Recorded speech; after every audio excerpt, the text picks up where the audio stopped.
Good morning, everyone. Welcome to Phillip Security Research Monday 11 a.m. call. Today, we have quite a number of stock counter updates, followed by our macro and sector outlook, as well as technical analysis. So, just a quick disclaimer before we start. Every information provided in this seminar is for educational purpose only and should not be taken as financial advice. Without hesitations, I will hand the time over to Serena. Thank you. Hi, thank you, Z. Good morning, everyone. I will present Reddit and AppLovin. For Reddit, the fourth quarter 25 result actually exceeded our expectation, with the revenue up 70% year-on-year to 726 million, and the PATMI increased 255% year-on-year to $252 million. This is driven by a broad-based strength in the ad segment. The financial year 25 revenue PATMI were at 103% and 107% of our financial year 25 forecast. The advertising segment continued to gain momentum with 75% year-on-year ad revenue growth. This is fueled by the AI-driven search and also double small and medium business spending. In terms of the metrics, the Reddit daily active unique actually expanded 19% year-on-year, 225 million. This is led by 28% year-on-year surge in international users. Increasing a high intense engagement also helps to boost the monetization. We see that the US ARPU actually increased 53% year-on-year. And the strong operating performance also helps to support a very strong cash flow. Currently, they have a balance sheet of 2.5 billion in cash. That's why the company announced and also authorized a $1 billion share repurchase program in order to focus on shareholders' returns. For guidance, Reddit guided a range of $595 million to $605 million in total revenue. For first quarter of 26, the company do expect the adjusted EBITDA to reach $210 million to $220 million, and they expected adjusted EBITDA margin to reach 36% at a midpoint. We maintain a buy rating, but we reduce the DCF target price to $240. For financial year 26, for their core business segment, which is advertising, we expect 66% year-on-year growth. For the core ad segment, this is driven by the expanding ad format and also the launch of AI-powered automated ad suite, which is a Max campaign. And also, we do see a rising adoption of Reddit answers. And for the other revenue, we do expect a 35% year-on-year growth. This is driven by the data licensing business and also the premium subscription business. Next slide, please. Thanks. The next company is for AppLovin. The fourth quarter revenue actually below our expectation, but the PATMI surpassed the forecast. The PATMI actually spiking 84% year-on-year to $1.1 billion, driven by 16% margin improvement and also 55% reduction in expenses. The advertising business remain quite strong. The revenue actually up 66% year-on-year to 1.66 billion because Exxon continue to enhance the monetization efficiency. Currently, we do see a 30 days advertisers payback. This is actually faster than the roughly 3 months that we've seen in other major ad platform. At the same time, that the annual ad spend on the platform has already over $11 billion. In terms of the guidance, the company guided a total revenue range between 1.745 billion to 1.775 billion dollars for the first quarter of 26. They guided adjusted EBITDA to be in the range of around 1.465 billion to 1.495 billion dollars. They do expect adjusted EBITDA margin to reach a target of 84%.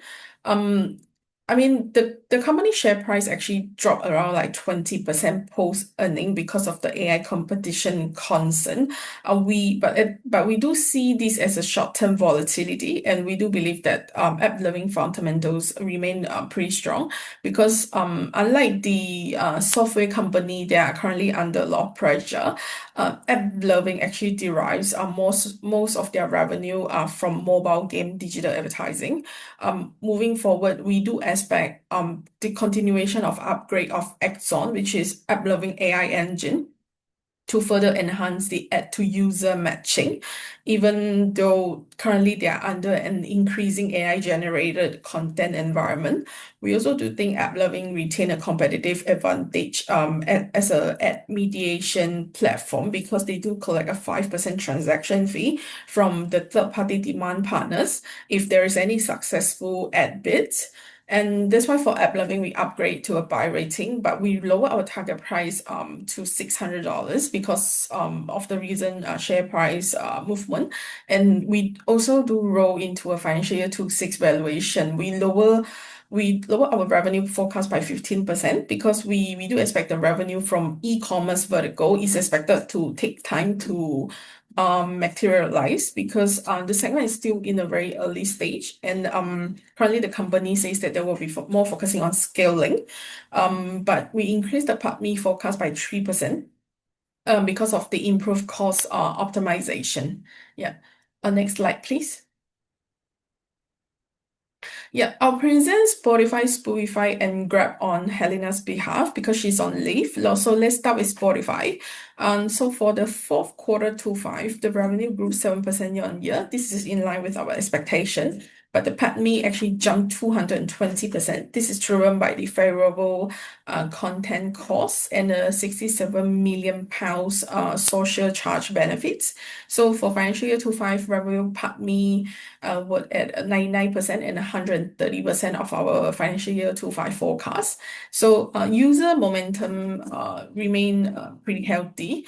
The monthly active user actually hit a record of 751 million. This is up by 11%, and at the same time, premium subscriber actually up 10% to 290 million. Engagement continue to drive the conversion. This is supported by the initiative like RAP and also improvement in the free tier. We also do see margin expanding. Currently, the gross margin is actually reaching a record of 33.1%. And the reason US price increase is also expected to lift the ARPU and also allow revenue to grow faster than the content cost. This will be helping to strengthen the operating leverage going into financial year 26. And of course, AI is going to be a key structural tailwind. So Spotify proprietary language to taste data set actually helps to enable a deeper personalization. Which is we think that is difficult for competitors to replicate. In terms of the guidance, the company guided a 7% year-on-year growth in revenue for the first quarter of 26. It's driven by the user and price growth. And in terms of the metrics, the monthly active user will continue to grow at a healthy growth at 12% year on year. And we think that this is in line with the seasonal patterns. So as we roll over to our valuation of financial year 26, the forecast remain unchanged, but we upgrade our rating from accumulate to buy, while at the same time we maintain the DCF target price of $650. Yeah. And then next slide, please.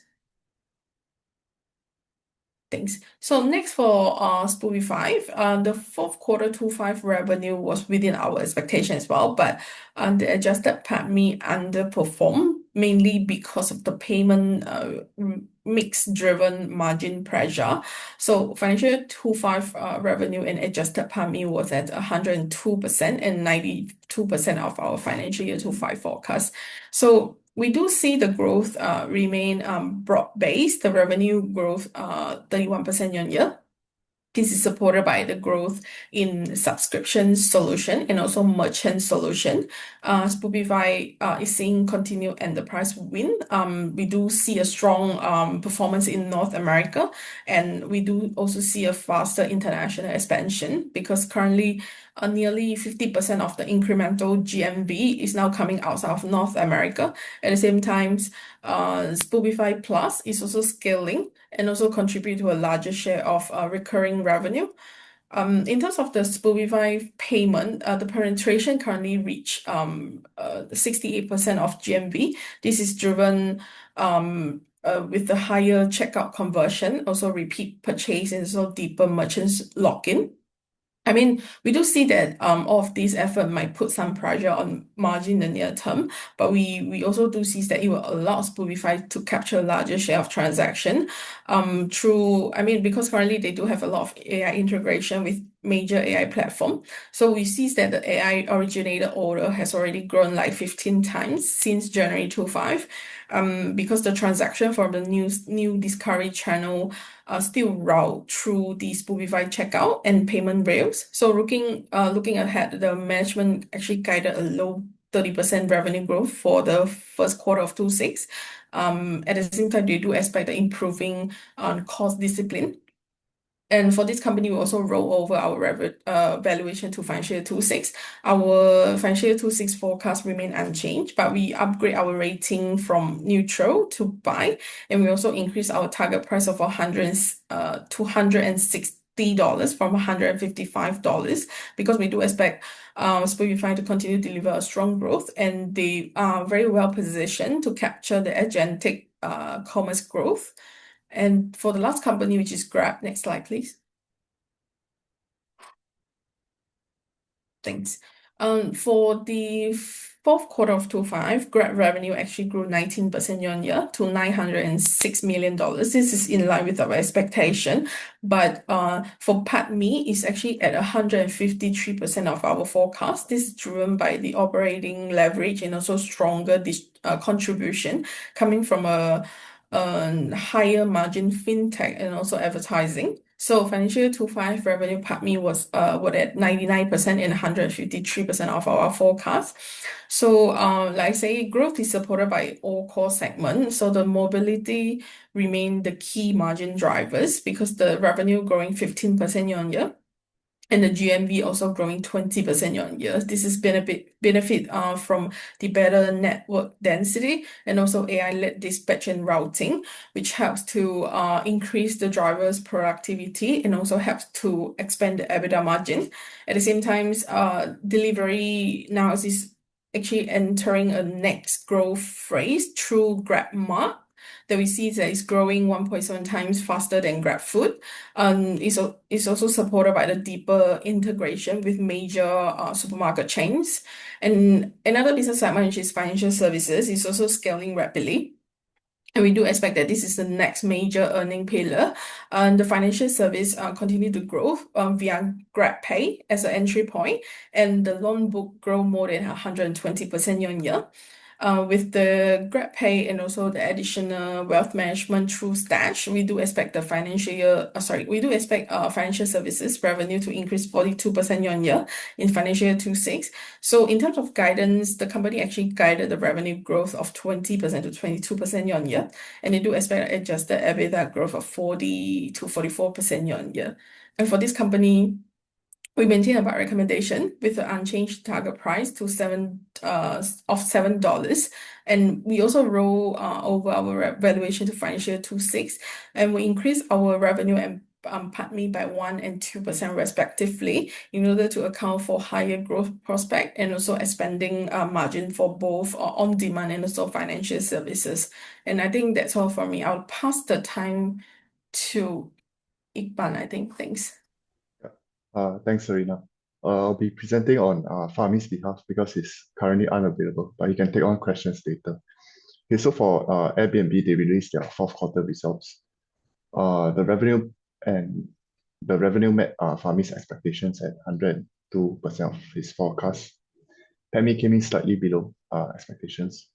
The positive for Airbnb is that there's higher nights and seats booked. This is being driven by strength in the US market. There's an increase in booking volume to 102 million, and also being driven by stronger adoption of new initiatives in the US, including Reserve Now, Pay Later, as well as the simplified fee structure. Second positive is that the ADR has strengthened. It expanded 6% year on year, and the increase was being driven by longer booking lead time, as well as faster growth in the higher price short-term stays. For Fahmi's outlook, he expects revenue to rise 12% year on year, and he sees higher revenue from large events, for example, Winter Olympics in Italy, as well as this year's World Cup across 16 North American cities from June to July. And he also sees another growth driver as the stronger adoption of new initiatives beyond the US, for example, the Reserve Now and Pay Later. Airbnb services, which is Airbnb's new business segments, is expected to remain immaterial for at least 3 years. Yeah, so Fahmi upgraded to accumulate, previous was neutral.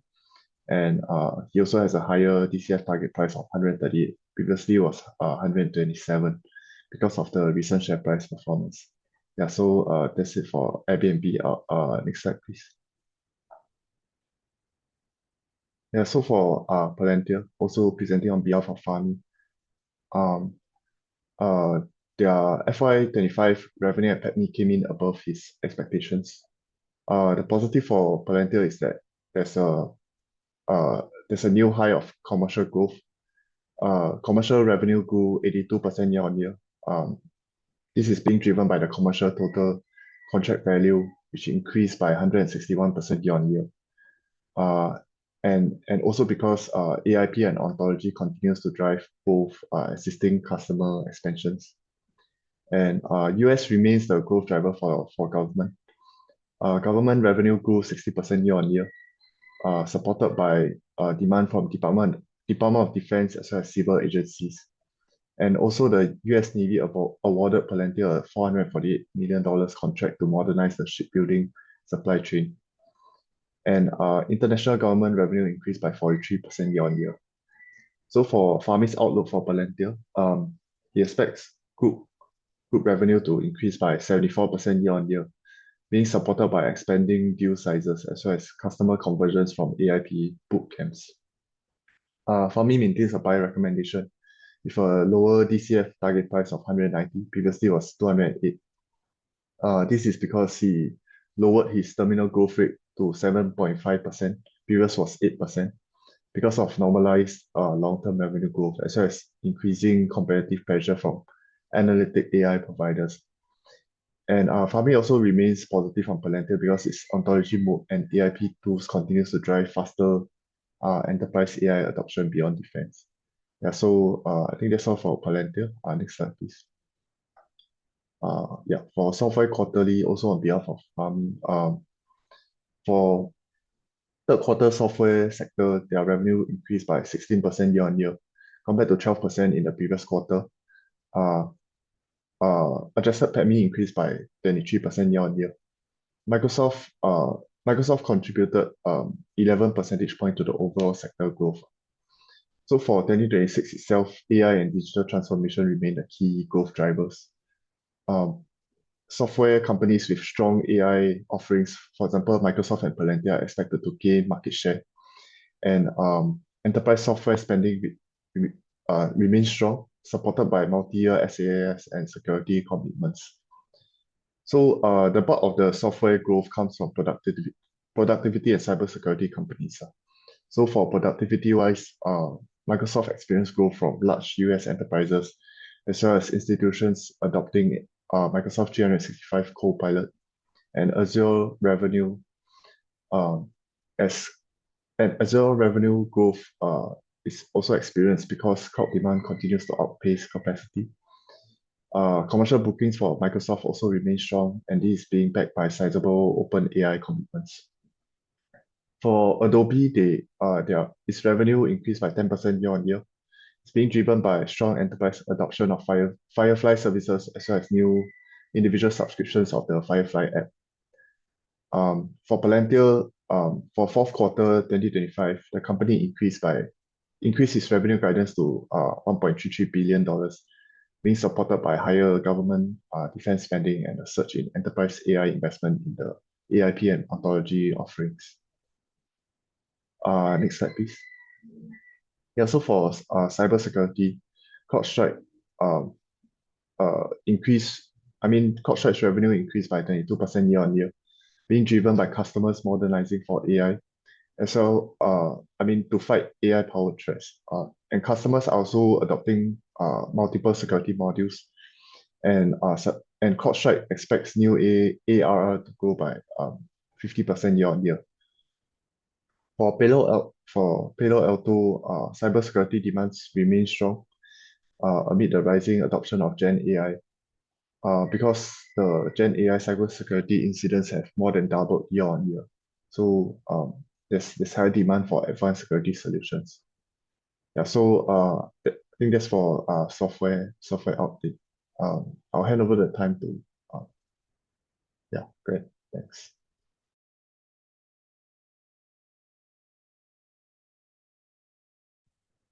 Yeah, thanks, Iqbal. So we'll just be going through the Mag7 monthly.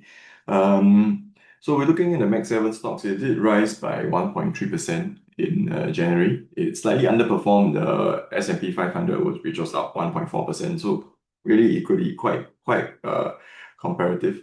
But it outperformed the Nasdaq, which was flat. So if you're looking at the individual stocks, of the Mag7s, which outperformed, the two biggest ones were Tesla. So even though they didn't have a good set of earnings, it did still manage to beat estimates, and they also went essentially all in on the autonomous vehicles and robotics. So that's what, propped up the share price. And Meta followed closely behind, it's up 10.6%. So Tesla was up 10.9%. Meta was mainly from the healthy set of earnings, which showcased their ability to monetize AI. And I guess it sort of quelled some of the investors' doubts about their capex spending. And for the main laggard, there was really two. The biggest one was Microsoft, down by 9%, which was weighed down by higher than expected capex. And also Apple, which was down by 5%, mainly due to the rising memory costs, which posed a margin headwind. And the Gemini partnership has also not yet shown any results. So, I think once that kicks in and they release a Siri that has Gemini inbuilt, we could probably see some further recovery in their share price. Yeah. So moving on to the next slide, we'll be looking at the earnings recap for calendar year fourth quarter, so ending December 2025. This result is actually excluding Nvidia, which is always typically the last to release their results. So for the Mag7, actually Mag6, right, minus of Nvidia, it mostly beat or met expectations on both revenue and earnings. The revenue increased by 15% year-on-year. This is the highest quarterly year-on-year increase we have seen in 4 years. For the earnings, it rose by 23%. This is the 11th consecutive quarter of growth, and also higher than the previous quarter's 20%. So we are continuing to see the Mag7 actually have very good set of results. I guess excluding Tesla, because Tesla's earnings has just been on this continuous decline. Yeah. So for the guidance for next quarter, it's really for continued moderation in growth as they begin lapping a strong first quarter 2025. Now moving on to the next slide, we'll be looking at Tesla. So for Tesla, it was just all about their earnings, and it was just a disaster again. Although it did beat estimates, it also beat our estimates. But if you look at the decline, I think the main reason why it beat estimates is because everybody had very low expectations. So the deliveries were down a record year-on-year decline from the removal of the tax credit. And also in China, you can see that their sales has crashed. They only sold 18,000 EVs in China. Whereas if you look at the overall sector, it was the battery EVs actually gained 4% year-on-year. So they are still continuing to lose market share to a lot of the new Chinese competitors, and also the old Chinese competitors. In terms of our view, the share price did rise in January, but like what I said, it's really because they beat the very low expectation estimates, and they also went all in. But we don't view this as a positive, because whatever they have come up with so far for both the robotaxi and their robot, it's not very positive, right? We don't believe it's commercially viable yet. I don't think it will be for the next, for 3 to 5 years, because their robots are still falling down. And if you look at their robotaxi, they're nowhere close to Waymo. standard, right? And it's only in this geofence area, and also they still need someone to check on the car, right? So their valuations are also very, very high. It's around 360 times PE, and mainly due to all these non-auto related promises. So we still view it as a car maker, right, an EV maker, but they're not focusing on EV making, and whatever they're doing outside of these EVs are also not really generating any revenue. Instead, they're actually spending money of like 20 billion capex they're going to spend in 2026. So we still have a sell recommendation and a target price of $215. Yeah, so that's all. I'll hand it over to the next speaker. Yeah, maybe I'll just do Microsoft. Or you want to do Microsoft or Fahmi? Maybe you can go ahead. Thanks. Okay, sure. Yeah, so for Microsoft, they also released their results. It's been their results were I guess were quite normal, like nothing out of the ordinary. Revenue did rise. A lot of it was based on the Azure cloud, which accelerated by 40% year on year. They had this key milestone in their AI infrastructure. So the Maya 200 AI did deliver like 30% better performance per dollar than the existing fleet of hardware.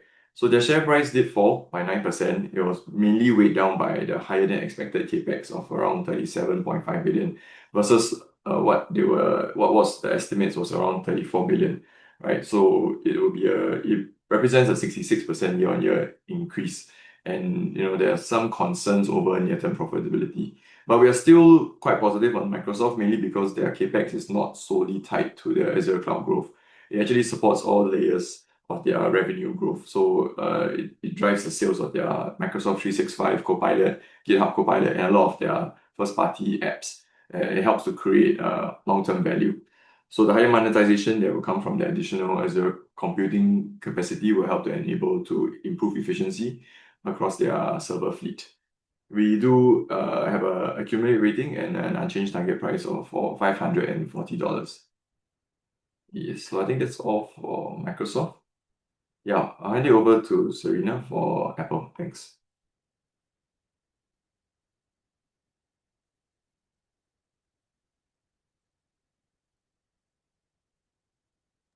Okay, sorry. Sorry.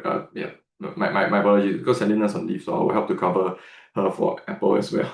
Yeah, apologies. A few of people are either on sick or on leave. So, so for Apple, we do have a neutral call. We still are holding a neutral with a target price of $260.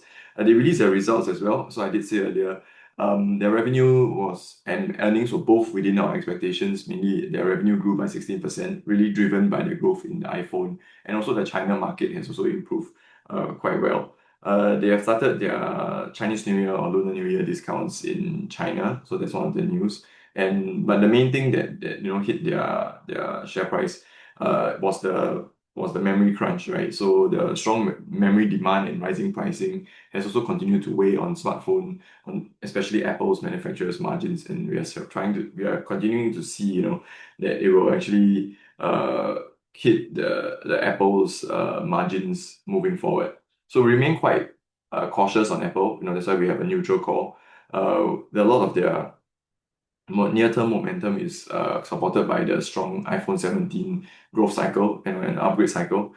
And what we are still, waiting on would be the partnership with Gemini, like I said earlier, and whether or not once it comes in, how good will it be, and whether this will really drive the next upgrade cycle, because a lot of the customers are holding back from changing the phone because they don't really see an AI upgrade. So once that kicks in, then we will see whether or not how good the AI is, and whether or not it can actually compete with the other, I guess, the Android players and other smartphone makers. Yeah, moving on to the next slide, we have Amazon. So for Amazon, it's we have a buy rating with a target price of $280. In terms of their earnings, their fourth quarter earnings, their revenue and earnings were both in line with our expectations, mainly driven again by their AWS growth, which was up by 24%. So, two other news, right, is they are continuing to focus on their pharmacy, grocery, delivery, and Whole Foods expansion. They're planning to have another 100 new stores in the coming years. And another one is also they are planning to cut some OpEx, right, or costs, right? They are preparing for an additional 2,200 job cuts on top of the 14,000 that they announced in October of last year. So we still believe that AWS's growth will continue to accelerate, and this will be supported by the strong demand visibility as well as a growing custom silicon advantage, which is why we have a buy call. Yeah, I think next slide should be to Serena. Yeah, for Google. Yeah, thanks. Hi, thanks, Glenn. Hello everyone. I'll present Alphabet and Meta. Let's start with Alphabet first. So the company delivered a very solid performance with search advertising revenue actually grew the fastest in 4 years. It's up 17% year-on-year to 63 billion. This is led by retail and also YouTube ad revenue. We do see a decline, but it still remain pretty resilient and 9% year-on-year growth. This is driven by the stronger ad spend ahead of the US election in the same period last year. And in terms of the cloud segment, it is reported the fastest revenue growth since 2021. The revenue actually up 48% year-on-year to $17.7 billion, and now is on the annual run rate of over $70 billion. This is the growth is actually driven by a double client base and also a larger deal size. And another thing is that Alphabet also issued a £1 billion denominated century bond in order to fund the AI infrastructure expansion. I mean, the bond was actually 10 times oversubscribed. Is attracting like £9.5 billion in orders. So in terms of our comment, despite a very strong quarterly result, the company share price actually fell around like 2% on the earning days. We think that this is mainly driven because of the guided a double financial year 26 CapEx guidance in order to strengthen the AI capabilities. And they also did mention that there are a lot of SaaS company are actually using Gemini. So we do think that the share price was having some of the pressure is also because of the software company sell off. But we believe that Alphabet fundamentals remain really robust, and we actually do see that the investment necessary in order to expand the compute capacity amid the accelerating momentum, especially in Google Cloud, because what we see now is that Google Cloud is now generating like only like half of AWS revenue, but what we see in the backlog currently for Alphabet is $240 billion backlog is already nearly in line with AWS $244 billion US. We think that it highlights a very strong revenue visibility and also shows that Alphabet has a very strong capability in order to win the deal. And we also do things that the 10 times oversubscribed £1 billion century bond is actually priced at just like 120 basis point over the 10 years UK government bonds. We think that it actually signals investor confidence and also shows that Alphabet has a capability to secure very low cost funding for the AI expansions, even though they are actually a very strong actually a company with a very strong cash flow. So that's why for Alphabet we have an accumulated rating with a target price of $395. Next slide, please. Thank you. As for Meta, the company also reported a very robust ad revenue, with the revenue actually reaching $58.1 billion. This is up 24% year-on-year. It's driven by a higher user engagement and also strong advertiser demand. It's supported by the improved ad efficiency. At the same time, Meta also planned to test a premium subscription plan across family of app, including like Instagram, Facebook, and also WhatsApp in the coming month. Scaling the newly acquired suite of Gen AI agent, which is Manus, is also part of the subscription plan. So in terms of the price movement post-earning, we do see a very different scene for Meta, even though they also guided a higher financial year 26 CapEx guidance, but Meta share price actually rose more than 8% on the result day. We think that it's because investor now has more confidence in the company ability to monetize the AI across the family of app. We do see that they communicate more clearly that how they want to do it for their AI monetization roadmap. And we also view that the premium plan at the moment is unlikely to become a significant revenue driver in the near term. We continue to expect that the subscription growth will continue to be supported by YouTube and also Google One. But we do see that the plans it does offer a Meta an opportunity to monetize Manus, considering they acquired the company for so much money, for such money. So looking ahead, we expect to continue the integration of LLM with the recommendation model to further improve the ad targeting and also pricing. So that's why for Meta we have accumulated rating with a target price of $825. I think that's all from me. I'll pass the time to Iqbal, I think. Thanks very much. Yeah. Thanks, Serena. Yeah, so for NVIDIA, talking about hyperscalers, CapEx guidance, because NVIDIA's biggest customers are from the hyperscalers. So as you can see on the table on the right-hand side, this shows the hyperscalers CapEx guidance at the start of the year itself, last year and compared to this year itself. So these are their guidance being provided in their earnings results.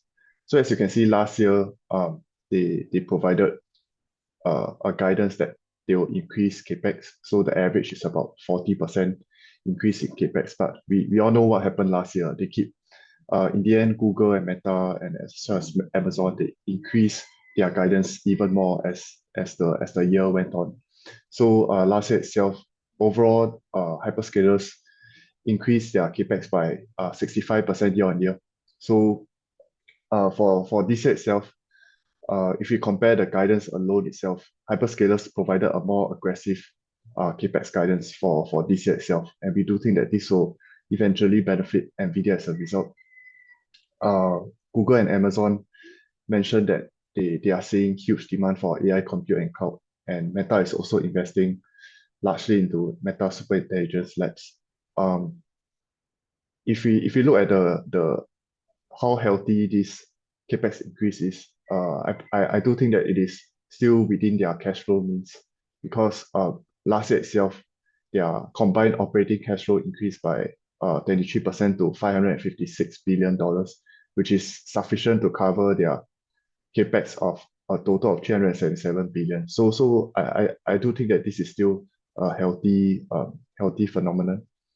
And I do think that this year itself, their CapEx increase is still sustainable, because the global token usage, the global token usage has increased by 14 times last year itself in 2025, being driven by reasoning models as the usage of agentic AI increases. Yeah, so we do think that hyperscalers will want to continue to increase their CapEx in order to meet the demand for the huge token usage. Yeah. So overall, we do think that Blackwell and Rubin GPU will contribute about $380 billion of revenue to NVIDIA for the next 6 quarters. So this represents about 67% year-on-year increase in revenue. Yeah, we do think that the revenue visibility for NVIDIA is still there. Yeah. Next slide, please. Yeah. So overall for Mag7, they provided a strong set of results. This was being supported by the resilient institutional flows into AI infrastructure, and and also investors are also betting on the sustained hyperscalers CapEx growth to offset the broader concerns regarding valuations. Except for Tesla, we do think that Mag7's earnings growth will continue to outperform S&P and Nasdaq, and the tailwinds are that there's there will be greater demand for AI from sovereign nations, as well as the US government's increasing focus on AI, and also more rate cuts expected this year itself. Yeah, so that's all for Magnificent Seven. I'll hand over the time to Glenn. Thanks. Yeah, thanks, Iqbal. So back to me again. We have DBS results. So they released the results quite some time ago, I think almost 2 weeks ago, but because of Chinese New Year, so we weren't able to present last week. But anyway, I'll just briefly go through. I'll focus more on the outlook and our view. So for the fourth quarter earnings, it came in slightly below our estimates at 95%. The important thing is the dividends were maintained. So they raised their dividends per share in the fourth quarter by 35% to 81 cents. So total DPS for 2025 is $3.06.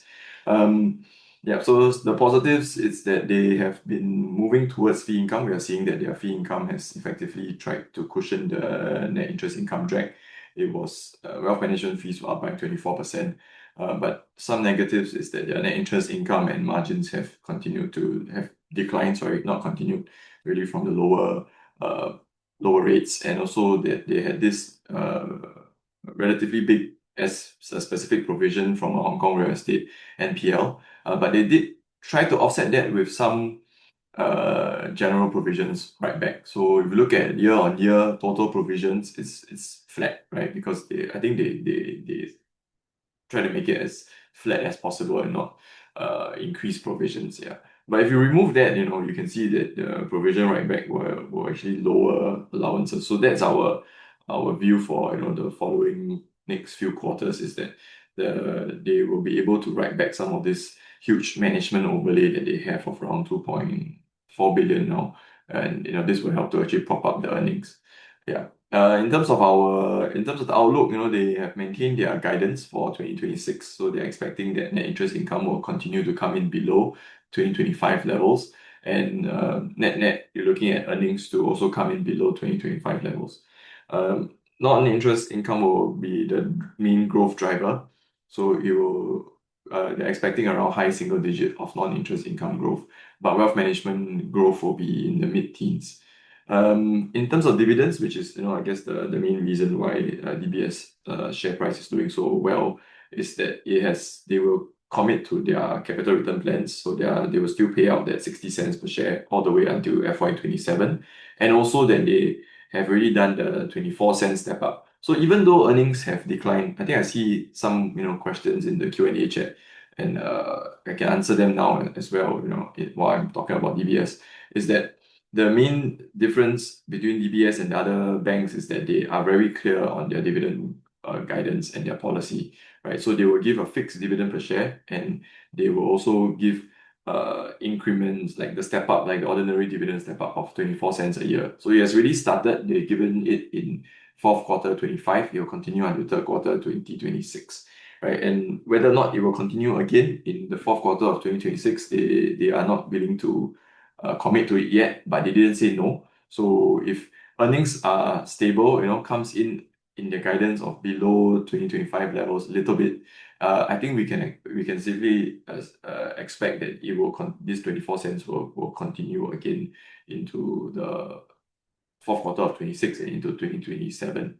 Yeah, so it's very easy for us to also give a guidance, to estimate what is their DPS. So we are looking at a DPS, dividend per share of $3.30 for 2026. That's assuming that they give the 6 cents again in the fourth quarter. So this represents a dividend yield of 5.7% for FY26.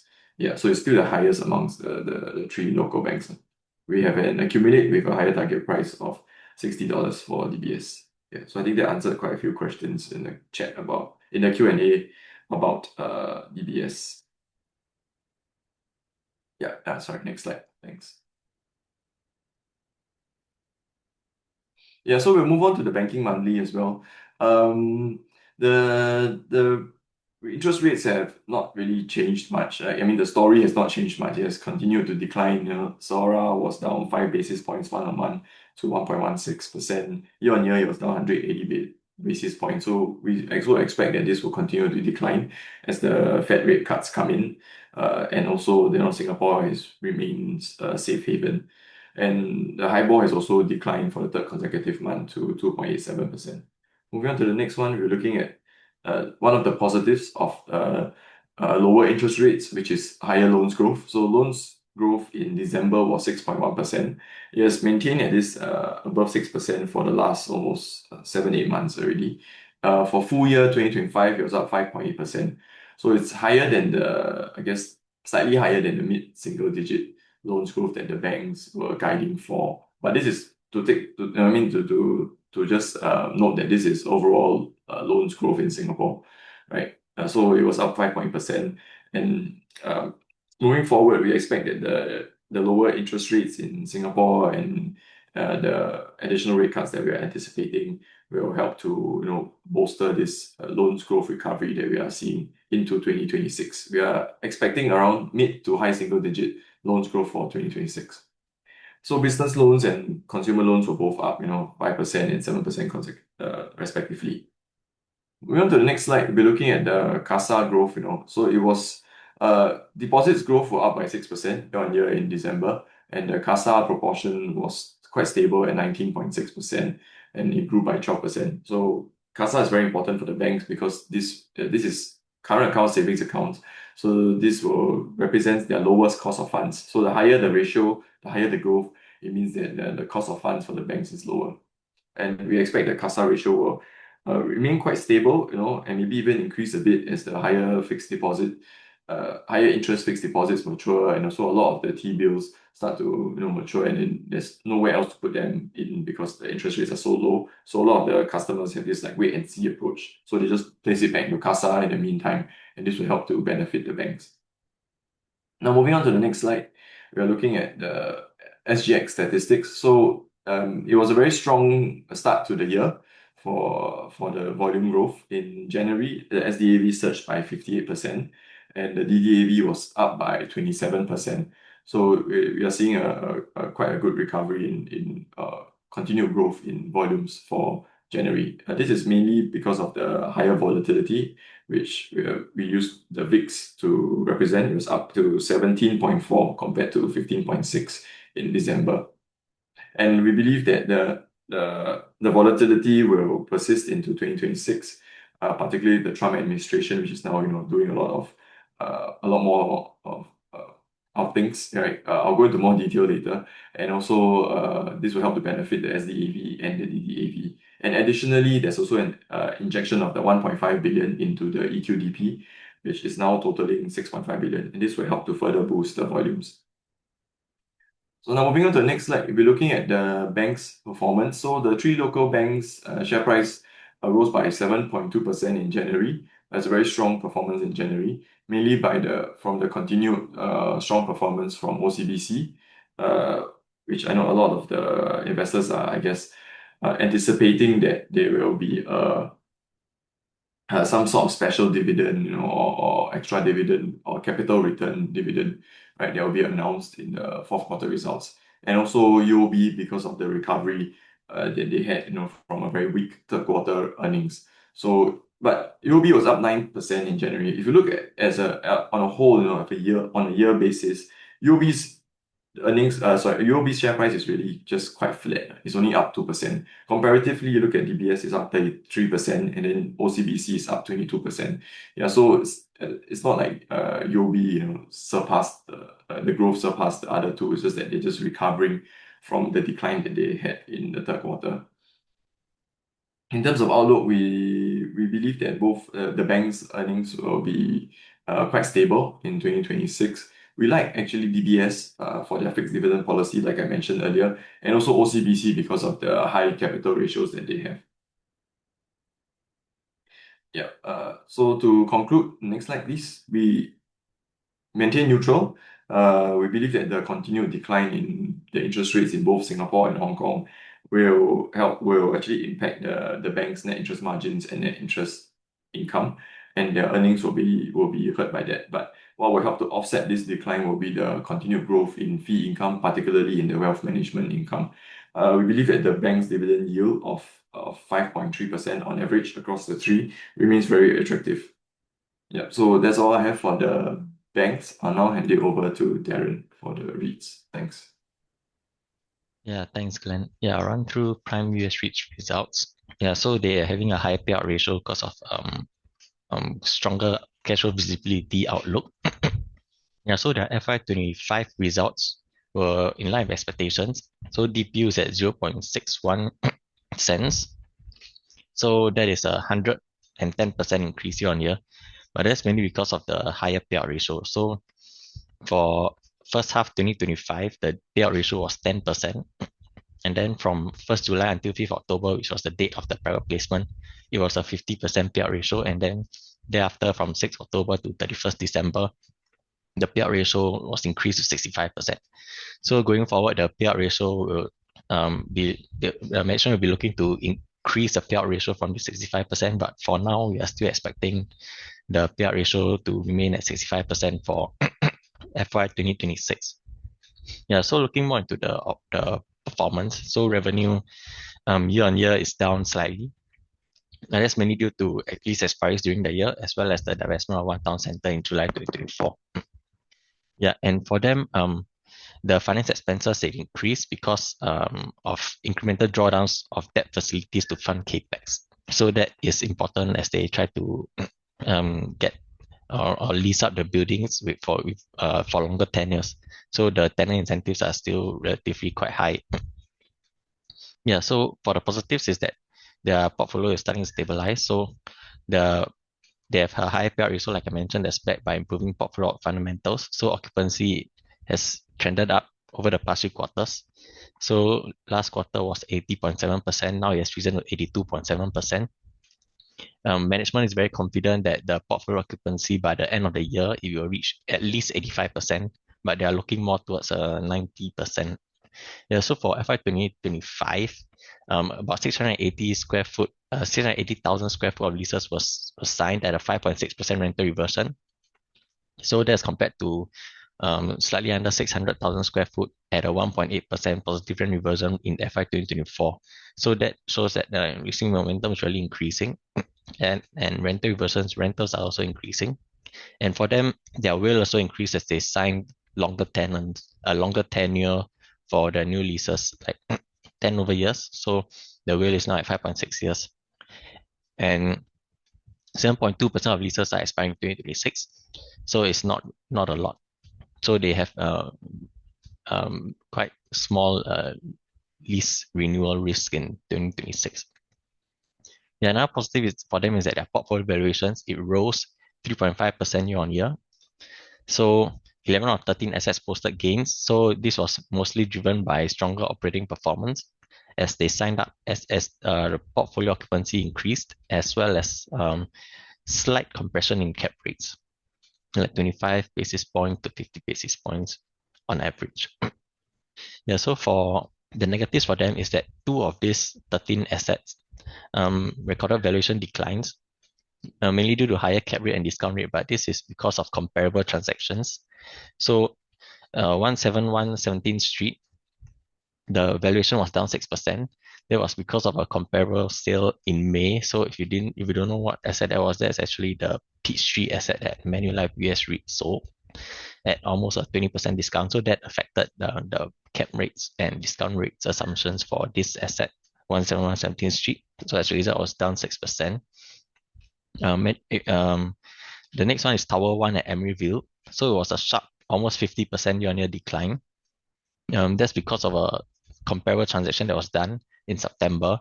So that was done at a 10% cap rate. So as a result, the valuers, when they were valuing this Tower 1 at Emeryville, they put in about 200 basis point expansion in the cap rates and discount rates. So as a result, the valuations fell sharply, 48.7%. So this is one of the markets that are still very weak. So this is located in the San Francisco Bay Area submarket. So this is where the leasing momentum is still very weak and subdued. But we think it's likely it has bottomed out already and is improving. Yeah, so for the outlook for Prime, flight to quality remains. Leasing momentum is really increasing as we've seen in the rental reversion number as well as the occupancy increases. So according to GLL, leasing activity is up 5.2%. Transaction volume is also picked up. It's up 35% year on year. Yeah, and for Prime specifically, the assets are grade A, high quality, and there is limited new supply in their submarket. So this will help to benefit the outlook for rental growth and leasing up the vacated space. And for Prime, they have about 150 million of debt headroom. So currently their leverage is at 45%, so 144 to 50% leverage. So they are looking to actually pursue accretive acquisitions in the later half of 2026 as their portfolio stabilizes. As for them, slightly over 10% of their leases are set to contribute cash rentals. So their portfolio occupancy is now at 82.7%. Effectively, only about slightly over 70% of the leases are contributing cash because of the rent-free period. Yeah, and physical occupancy is also up. It's now about 75%. So they're getting more car park income as well. And that's an increase from about 70% in FY 2024. So that is basically increasing the demand for space as well. Yeah, so if that we maintain our buy call, our DDM-TP is increased from 30 cents to 32 cents as we roll for our forecast. So now we are assuming a 65% payout ratio for Prime in 2026. So that translates to a dividend yield of about almost 6%, 5.9%. Yeah, so that's for Prime US REIT. Now let's move on to CapitaLand investment. So yeah, these two counters the results were released before CNY. So we didn't have a webinar, so I'm just quite dated. Yeah, but I'll just run through it. So for CLI, the results were under our expectations, mainly because of the huge 436 million fair value loss for their valuations. So if you exclude that, their operating PATMI was in line with our expectations at 539 million. Yeah, so if you look at the specific numbers, so revenue is down, but that's mainly because of the fact that they deconsolidated Class. So if you on a like-for-like basis, revenue would have been down 0.3%. Yeah, mainly because of the loss of contributions from divested properties. Yeah, but for them, the fee-related business remains strong. Like recurring fees continues to improve. Like the FRB, it grew 6% for half on half. FY 2024 to second half 2024 to second half 2025. Yeah, and for FY it's up 3%. So we are looking at a mid-single digit growth rate also for the FRB, as well as for operating PATMI. Yeah, so the FRB was stable, and for the lodging management business, they signed a record 19,000 units across 102 properties in FY 2025. So now CLI, they have about 176,000 keys with over 100K operational. So over the next few years, as the keys as these units become operational, then that will help to support the lodging management business going forward.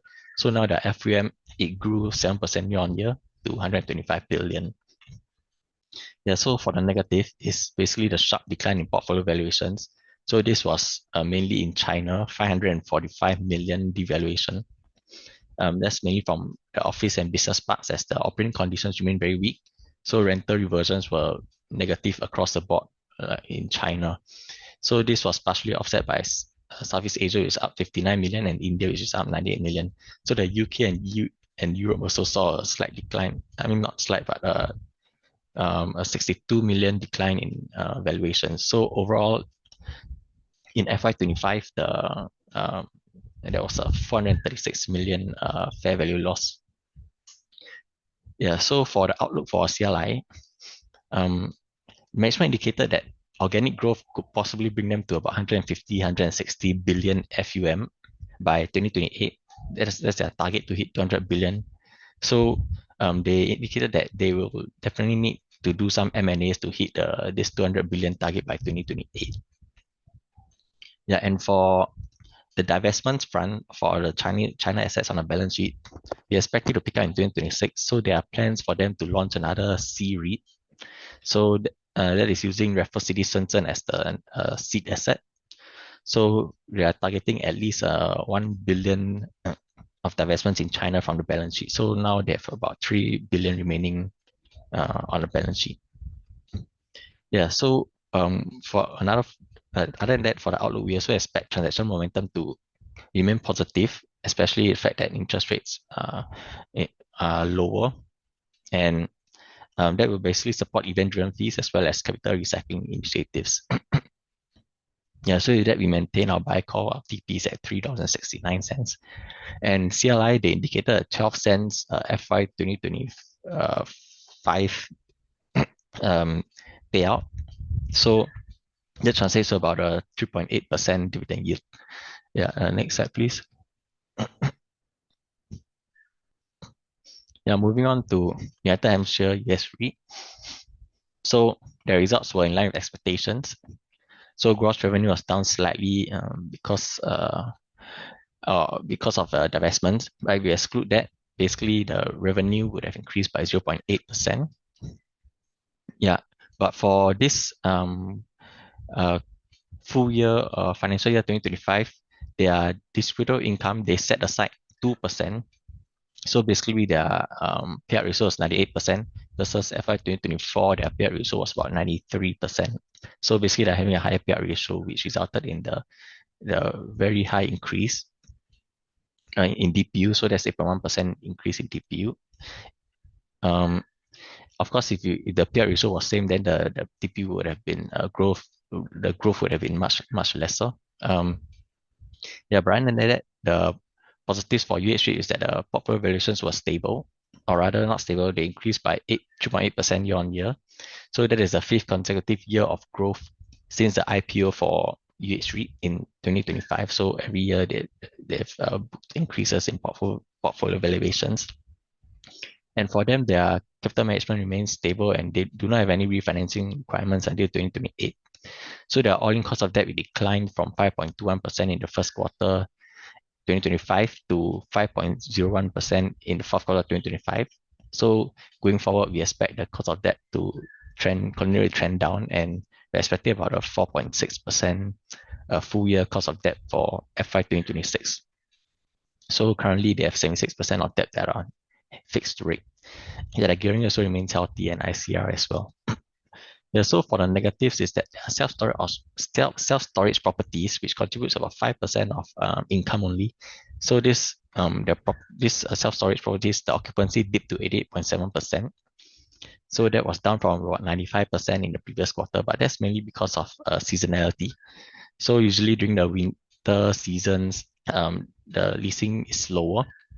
But the good thing is that despite that, the rents have continued to trend up. So going forward, during the spring season where leasing is stronger, we are expecting them to occupancy to pick up at higher rents, so that will really benefit them. Yeah, and for UH REIT, basically their portfolio is really anchored by the grocery and necessities strip centers. So tight supply and muted new supply as well. That will continue to benefit the demand and self-storage that's still under supply, especially in the New York metropolitan area. That's where there are two self-storage properties are.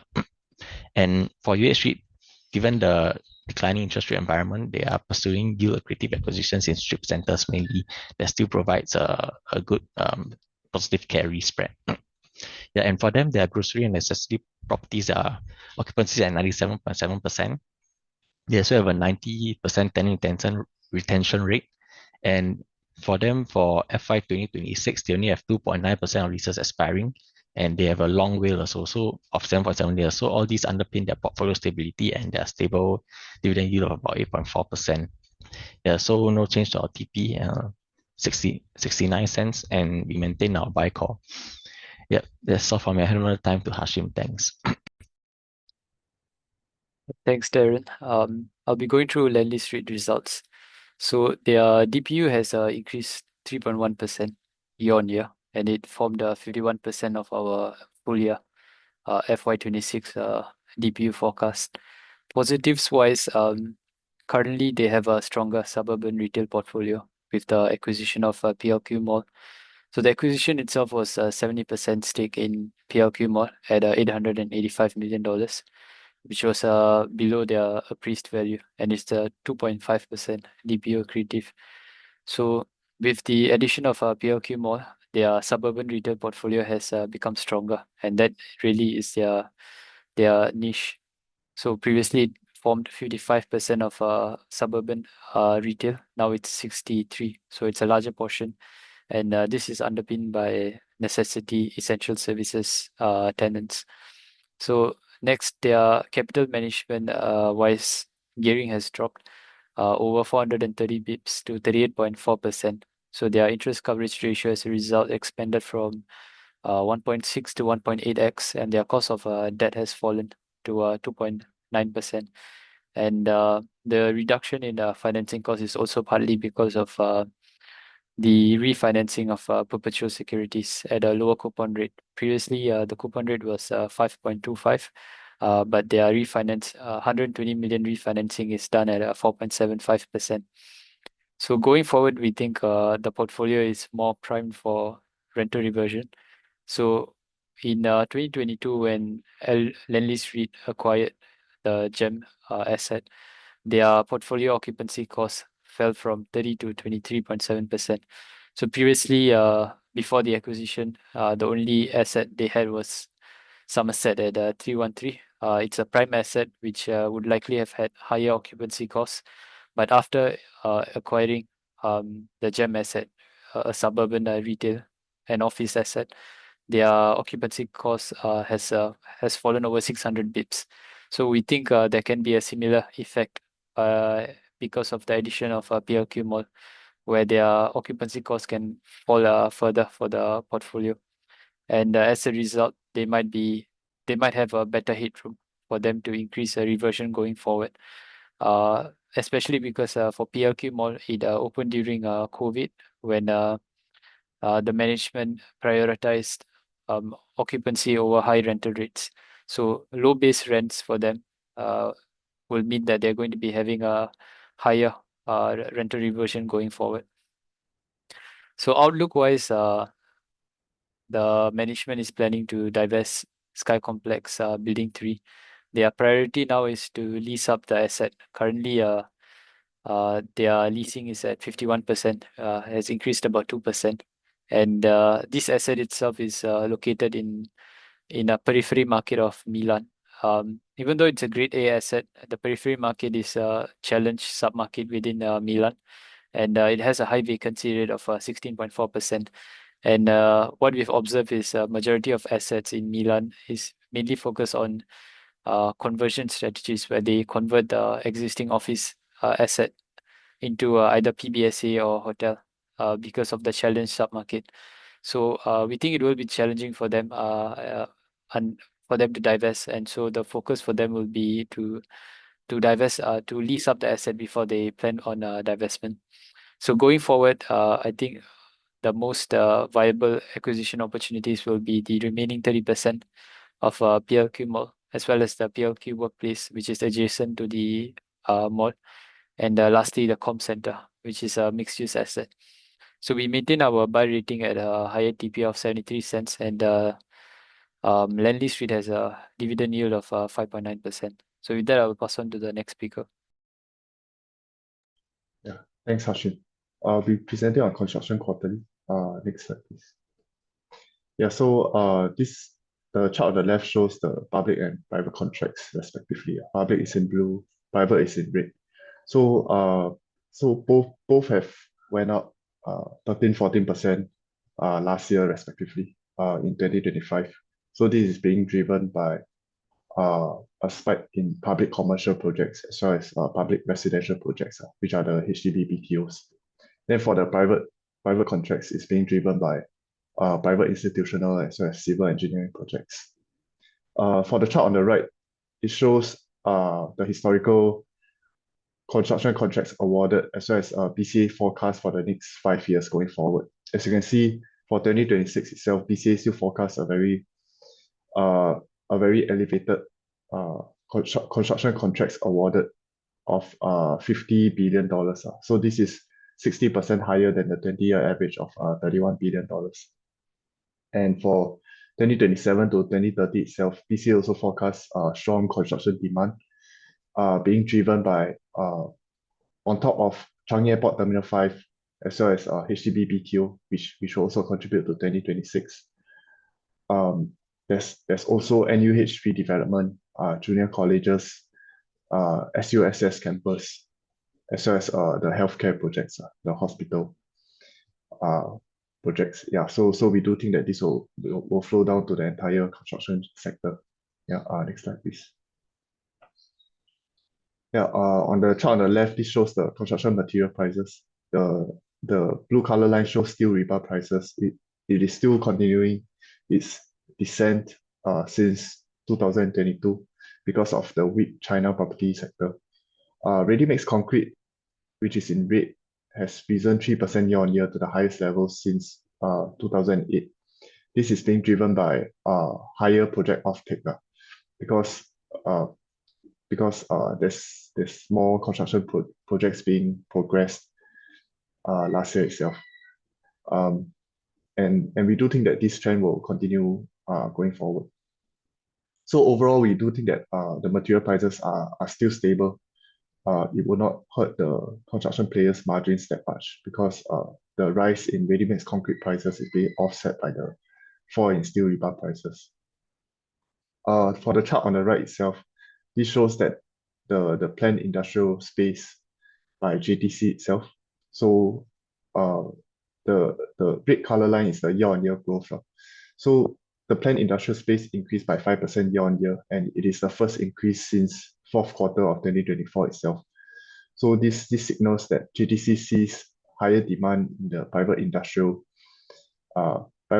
sector itself, and we do think that this will benefit companies like SoyBuild because SoyBuild takes a lot of contracts from the private industrial space. Yeah, next slide, please. Yeah, so these are our calls for the construction companies we cover. I think the main changes we made is Everglory. For Everglory wise, we downgraded to accumulate, previously was buy. Because of recent share price appreciation, we did not change our target price. But we are still positive on Everglory because they have secured 500 million new contracts in 2025 alone. And this more than doubles their order book to 700 plus million. And we do think that they are expected to secure new contracts from Changi Airport Terminal 5 healthcare projects as well as the upcoming MBS IR expansion. The other change we made is SoyBuild. We upgraded SoyBuild to buy. Previously it was neutral because of the entire construction sector's re-rating. So we raised our valuation multiple of SoyBuild to 13 times forward PE. Previously our assumption was 7.5 times. At 13 times PE, SoyBuild is still trading at a 33% discount to the peers average of 90 times PE. The other change we made is WeHer. We downgraded to neutral. Previously it was buy. Because of the recent share price appreciation, we did not change our target price. For WeHer, we are still positive because their construction order book is still very elevated at $600 plus million.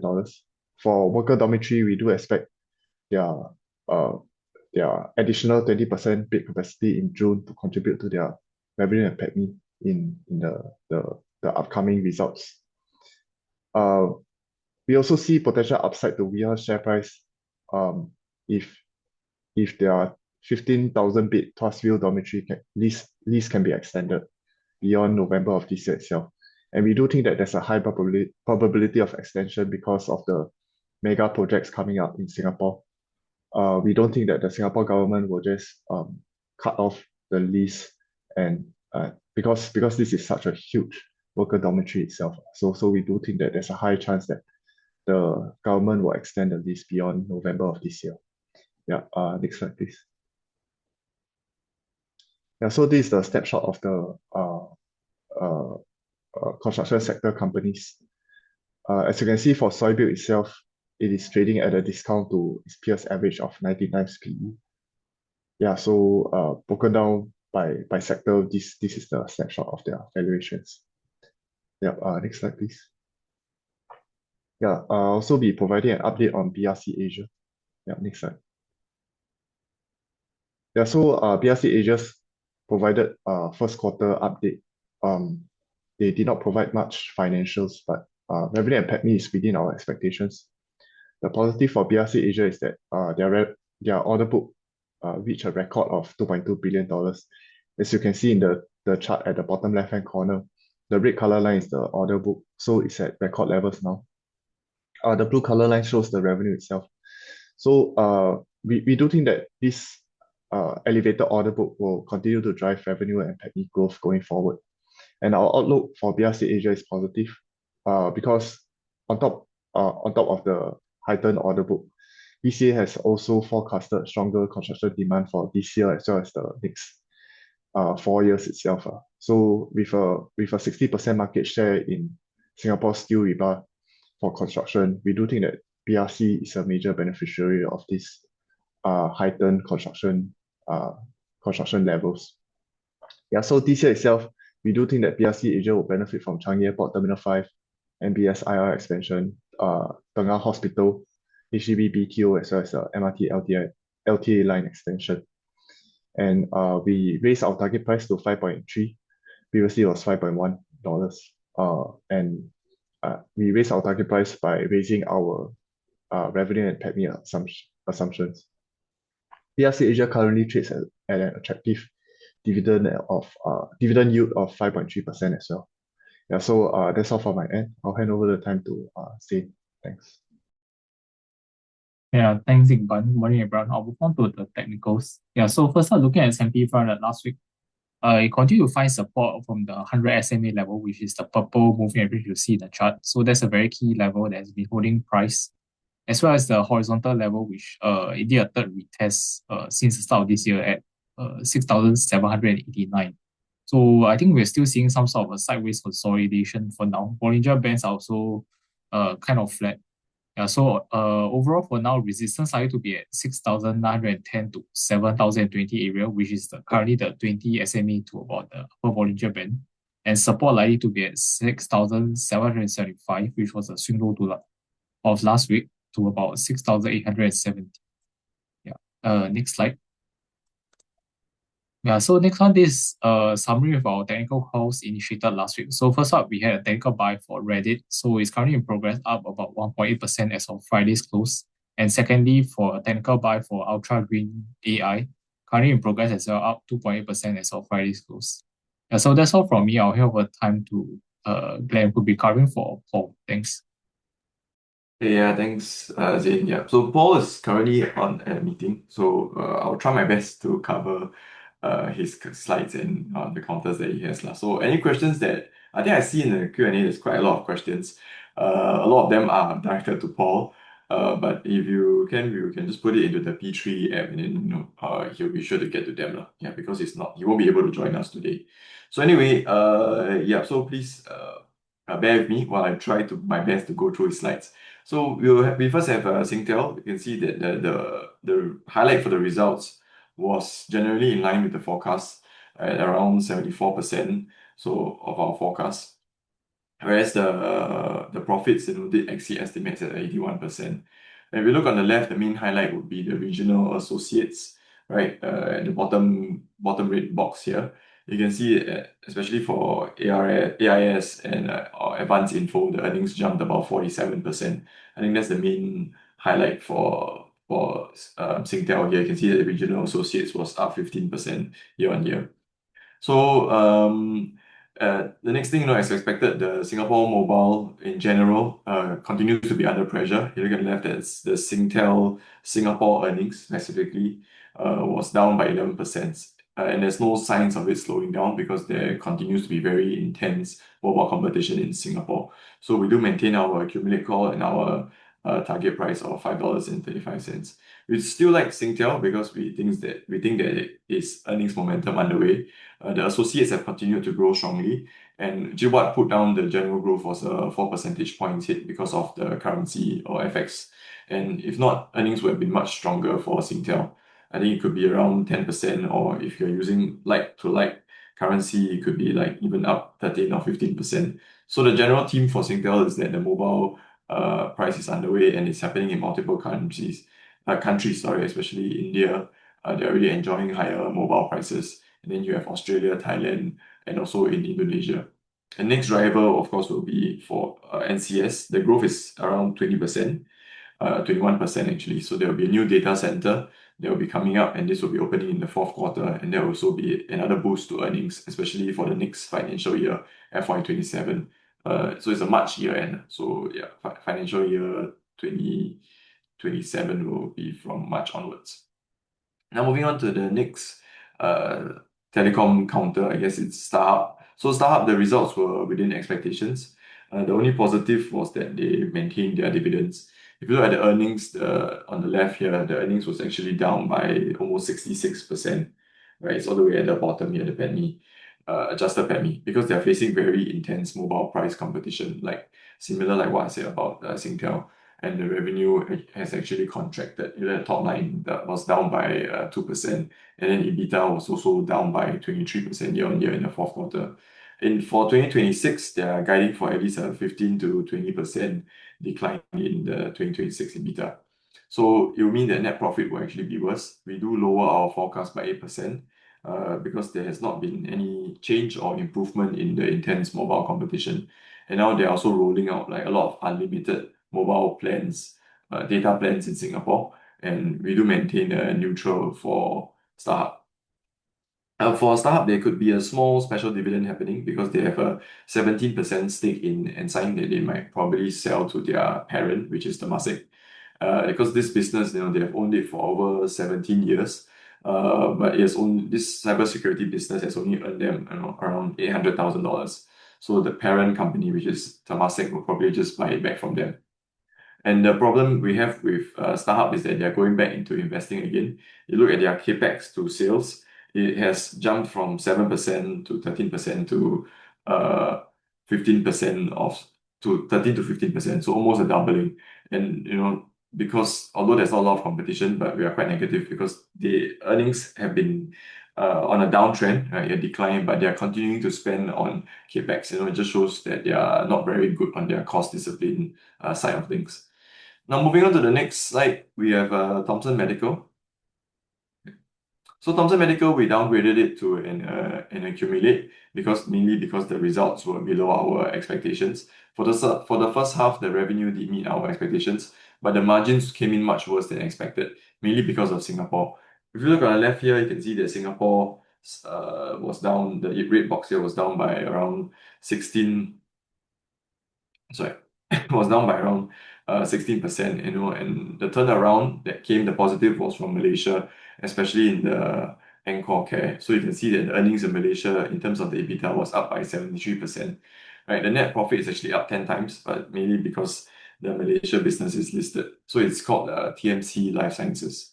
The main negative is the higher costs in Singapore, which caught us by surprise because we thought that it would sort of stabilize in the first half of 2026. So Singapore, the main business that they have, it will be the Thomson Medical Hospital. They said they are continuing to reinvest again. They're trying to do less of the ONG, which is the deliveries and gynecology, and spend more on bringing in more specialists like orthopedics and etc. We have lowered their Thomson Medical's earnings by 17%. We're expecting a small profit, but there's going to be another 19 million loss since the first half, so it's already around a $10 million loss. We have lowered our target price as well as our earnings. So now we are at target price of 7 cents. They have this big land development in Johor, the big land bank that they have.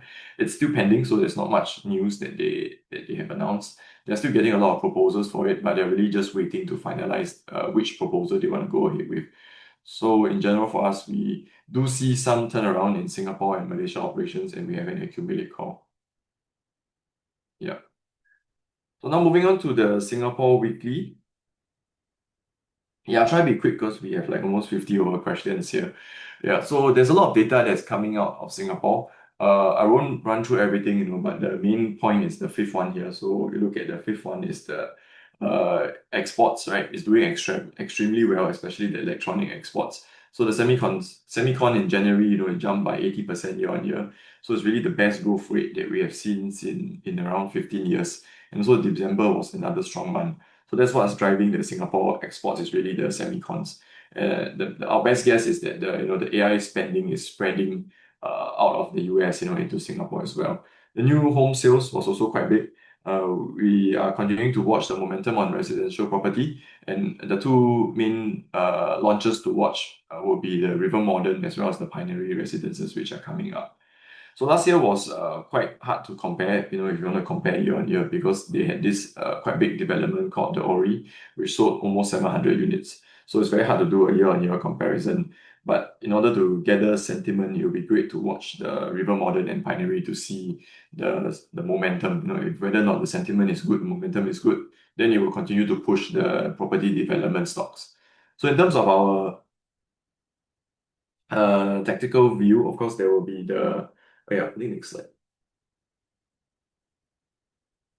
Yeah, our tactical view, there will be the Supreme Court decision.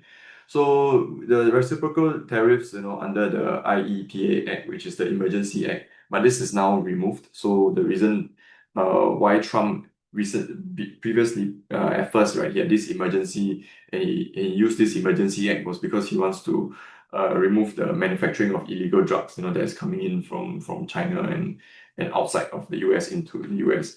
But the courts really didn't view this as congressional power to impose the tariffs.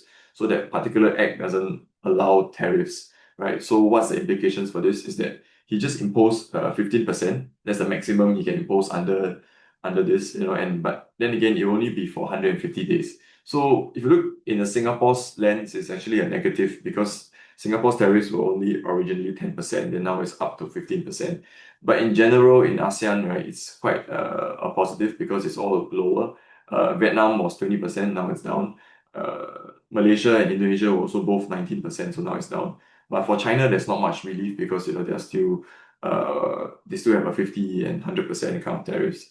So we believe that what the implication of this that there might be a temporary lull in goods inflation in the US. But there's another legislation which I will show later on 5 legislations that they can use. The one good thing from this Supreme Court decision is that he cannot impose a tariff immediately. So apart from this section 122, which he has used, right, any tariffs that he imposed, right, he needs to go through an investigation and etc. So this is really the best thing that we could wish for. You cannot just like what he did previously, right, just impose a tariff on any country. So now he'll need investigations, you need findings, you need a ruling. So it'll take at least minimally a few months. Yeah. So the final comment that we have on our tactical view is that we are beginning to see the AI spending multiplier happening. Like I mentioned earlier, the exports are up, mainly due to semicons. Even in the US, the tech imports are also up by 55%. So you are looking at like computers, semicons, telco equipment. Because of the AI spending, this is a very big multiplier happening globally. And even in the US, you can see that loans growth are coming up. And in terms of the week ahead, there'll be a lot of corporate earnings this week. In green are those that are STI index stocks. We have Wilmar, CDL, UOB tomorrow, and OCBC on Wednesday. And also some of our webinars that we have for this week. For next week, sorry. Okay, now moving on to the next one, some charts. You look at the SIA passengers, right? The one data point that we have is quite weak, right, on the left here. So numbers coming out of SIA isn't very good. You're talking about the demand, the blue line there. It continues to decline and to soften. And the really only saving grace that we see is the fuel price. So on the right here, you can see the exports, right? You can see the green line here is skyrocketing, right? It's a 3-month moving average. So it's still a 50% kind of growth that we're looking in the Singapore semicon exports. Excuse me, next slide, please. Yeah, so this is some of the data that we are getting out of the US as well. So the corporate spending has continued to be very strong. The red line here is the capital goods imports for technology. AI spending is on the chart on the left here, right? So we are seeing that, it's supporting the capital goods imports and capital. So, it's really boosting the US economy. And also loans growth, is also climbing up to the highest in 3 years. We are seeing on the right here. So the US economy in general is still quite healthy. Yeah, next slide. Yeah, so this is just some data on inflation. Yeah, okay. Moving on to the next slide. Yeah, so this is the one that I was talking about, the five different acts that Trump can use. Essentially, he cannot really impose any of it apart from like immediately. Sorry, he cannot impose any of it immediately. Only the 122 at the top, which he has already done. He did the 15% in the maximum of 150 days lah. So the only way he can extend it is if Congress steps in and says gives him permission to extend it. Yeah. Next slide, please. Yeah, so the biggest thing that we can take out of this is that ASEAN has been the biggest winner so far from the trade surplus, right? Look at the trade surplus in ASEAN. ASEAN's trade deficit has almost increased by 100 over billion to 310 billion, right? Up by 44%. The biggest winners, right, would be Vietnam and Thailand. They have a very big deficit, the US. Because I guess it shifts away from China. Look at China as the red line into ASEAN. Right? So ASEAN has been a very big winner from all these tariffs because it's just moving away from China into the ASEAN countries. The next slide, please. Yeah, so a very quick one on the Singapore budget. Yeah, so the news has actually been out for quite a while, but because of Chinese New Year, so we didn't manage to present this. Yeah, so there's nothing much. The most relevant one for us, it would be the equities. So the biggest news is that they will top up the EQDP by 1.5 billion, right? So this is essentially another 1.5 billion into the anchor fund for pre-IPO fundings. And the biggest unknown would be the CPF contributors, whether or not they can actually increase their equity exposure with all these life cycle funds.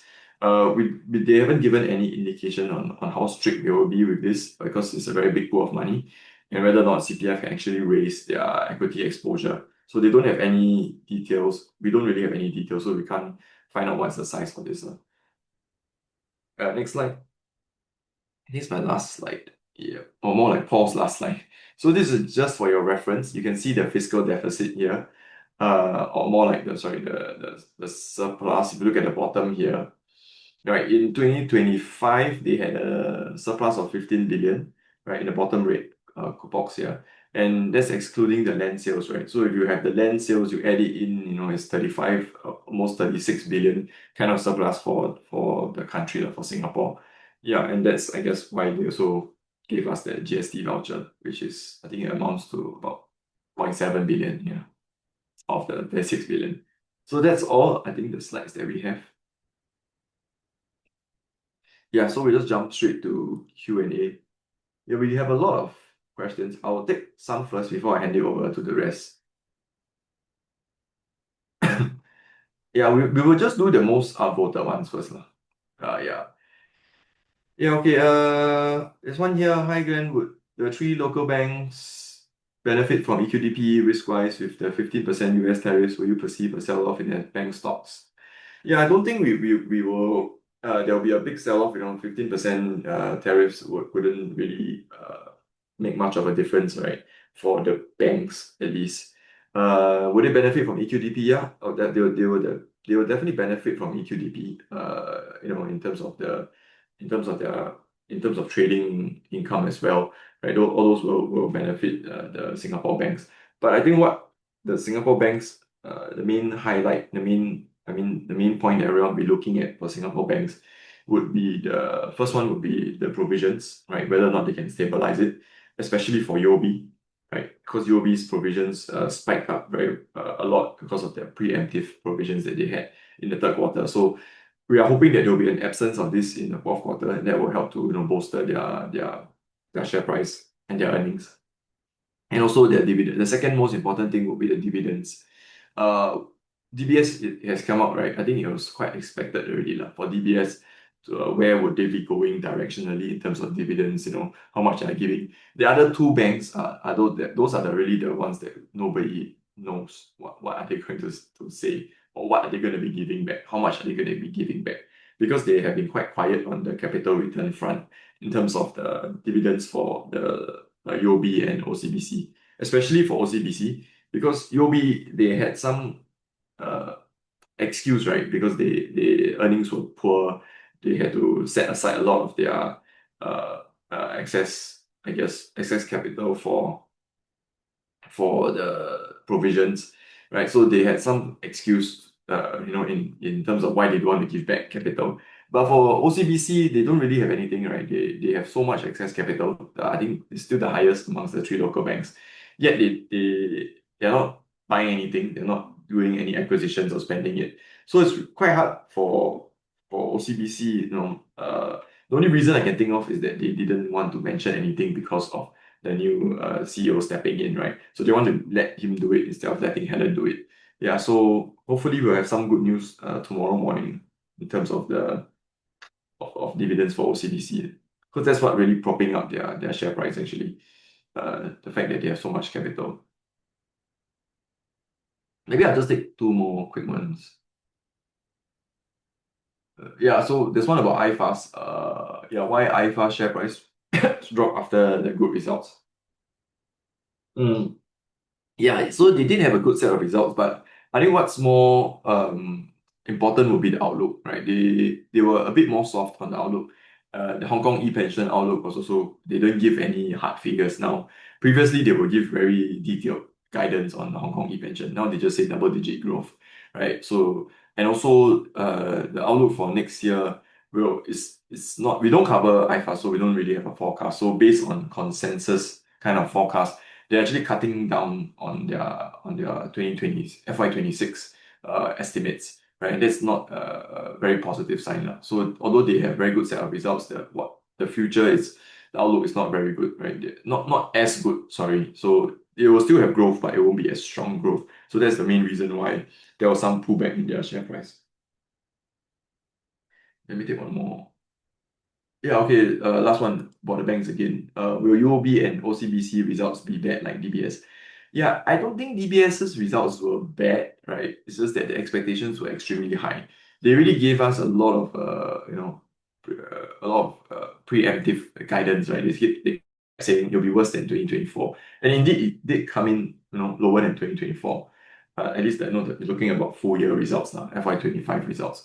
So I don't think it's bad, right? They didn't lower their dividends, although earnings were declining. So for OCBC and UOB, I did say a little bit earlier, UOB is about the provisions. If they can have that handled, right, that will be a good news. And then for OCBC, it will be where are they going directionally in terms of capital returns, because they have not mentioned a single thing about capital return plans, at least for the next, even for 2026 or 2027.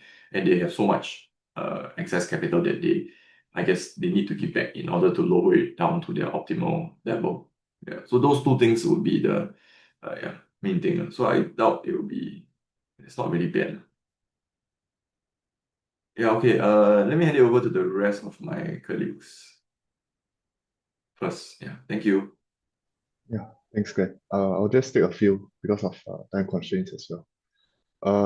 I see a question that says Phillip has initiated Ultra Green. How do we value this counter? Yeah, actually, just to clarify, we did not initiate on Ultra Green. So we also don't have a valuation metric for Ultra Green. Yeah, so just to clarify that, if you want to ask more detailed questions, maybe you can post it in our Boyum's P3 app, then see whether we can pick it up from there. Yeah, thanks. I think there's some questions about Franken. Is my target price for Franken still remain at 1.87? Any planned revision coming soon? Yeah. Currently it is 1.87, but I'm aware that the price has went up to 1.9, about there. So after its results come out, I think end of this month, then we will provide an update following the results announcements. Yeah, thanks. I think there's some questions on NVIDIA as well, about what's the expectations for the outlook in their earnings. Yeah, so I think overall there's some commentary, because AMD has released their results and they have provided quite positive guidance. For example, AMD has provided the visibility in 2027 that the MI500 series will be coming up. So I think NVIDIA will be pressured to also release more visibility into 2027 itself, because currently our visibility for NVIDIA is just up to Vera Rubin GPU that's coming out in the second half of this year. So I think I do think that given the entire landscape surrounding GPUs, with hyperscalers increasing their capex guidance, as well as sovereign nations still continue to build up their AI infrastructure, I do think that NVIDIA will provide a positive guidance, and that may drive further pricing upside. Yeah, so that's the commentary for NVIDIA. Hope that answers some of the questions regarding NVIDIA. Also, there's some questions on BRC Asia. Also, just to give some commentary. Yeah, there's a question: do you think BRC earnings is sustainable, and how long more? We talked to the management about this, and management say the BRC Asia's revenue curve will be sort of like ramping up this year. Third quarter of this year, it will sort of reach its peak, but its peak will sustain all the way to the end of 2027 itself. So you can think of it as like a very long peak before it tapers off. Yeah, so hopefully that gives some visibility into BRC Asia's revenue and earnings going forward. Yeah, so I think I'll hand over to my other colleagues. I'll type in the answers for the remaining questions. Thanks.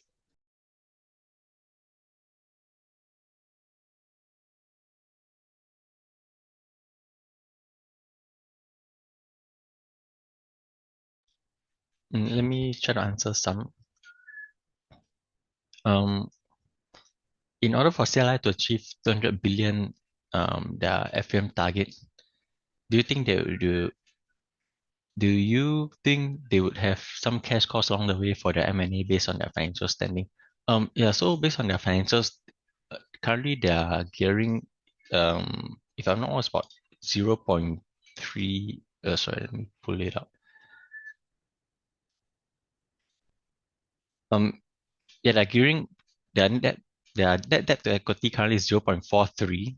So assuming if they gear up until 0.9 times, that will be about 6 billion of debt that they can gear up. So to increase the FUM to 200 billion, I don't think that that they will definitely need some cash costs, because most of the time they just acquire or just a 10% stake in the fund, 10-20%. So that's their most recently they do that, just a 10-20% stake in the fund, and yeah, with a 6 billion debt headroom, that should be more than enough. Unless they make a very significant huge M&A, then possibly they might need, but yeah. So for now, to if they just hit their 200B, yeah, I think that should be enough for the current debt headroom of over 6 billion. And yeah, on some more, is Takra expected to report strong results again? Yeah, so for Takra, I do expect their performance to be strong, especially from the lifestyle business, where they continue to get 30% growth year on year, as well as when they possibly lock in some gains from fair value gains from the improving share price of their listed companies like Gemlife, as well as the Beauty Tech Group. Yeah, the share price performance is doing quite well, so they're likely to book some of this profit there as well. Yeah, I'll hand over to my colleagues. I'll type in some questions. Thanks. Some answers.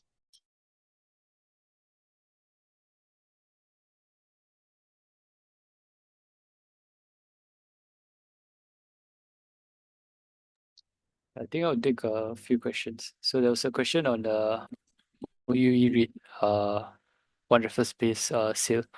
So I think this is something that we expected. The management had already indicated that they would be doing asset recycling as part of their phase 3 value creation strategy. I think the impact on share price will be dependent on how they choose to deploy the capital. So previously they indicated that they would be deploying the capital into similar assets at higher yields. So whether it's positive will be dependent on what assets they choose to buy with the with the deployment with the capital. The One Raffles Place asset is quite huge. I think they are indicating that they're going to be selling it for 2.3 to 2.4 billion. So we have to wait and see. What how the capital is being deployed. I think another question will be on SIA Engineering view on results. So I think their net profit did well. It was about 17% up, mainly from the recontracted contract with SIA at higher rates, and they are easing supply chain constraints that helped with reducing their OPEX. Their JV also increased. Associate and JV share of profits was up 15.8%, but it was offset by gestation costs from the hangar in Subang as well as the line maintenance operations in Cambodia. So we still view the firm favorably, and we'll be putting out a report this week on their results. And for outlook on the SIA results, I think previously we saw that their revenue passenger kilometer has been declining. I think their core operations will still be resilient, but what I'll be looking out for will be their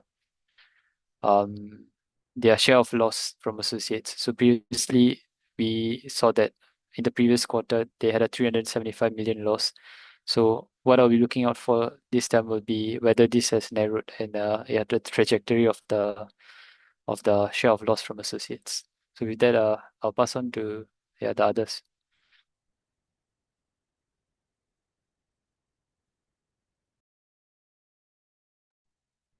Yeah, thanks, Hashim.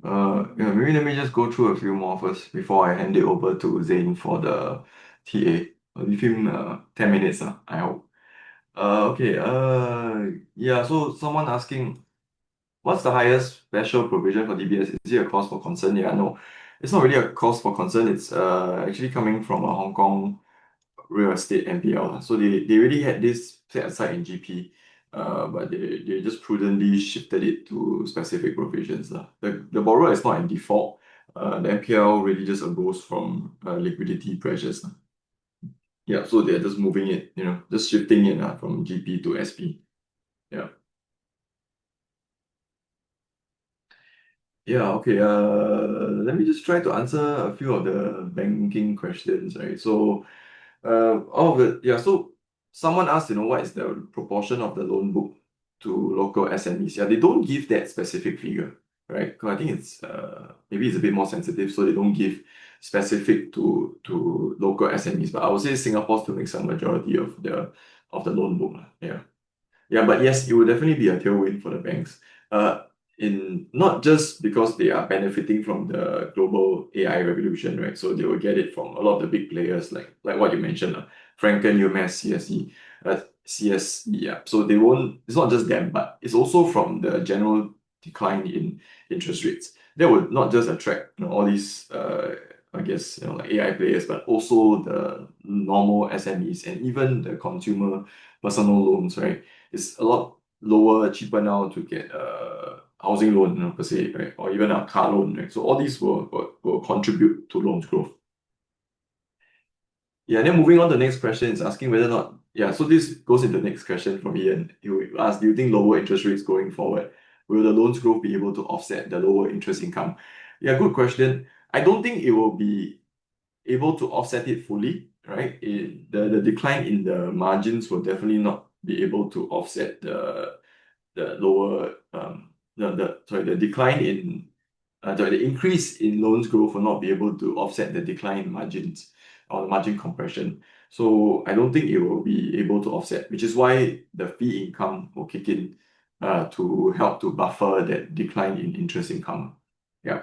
And then on top of that, you have that general GP writebacks, which some of the banks will be able to do, namely DBS and OCBC, hopefully. UOB, no. UOB, they are still putting on more because the reason why they are putting on more is because their NPA coverage is very low, right? It has been historically lower than both OCBC and DBS, which is around 130%, 120% to 150% for the other two banks. UOB's one was below 100%.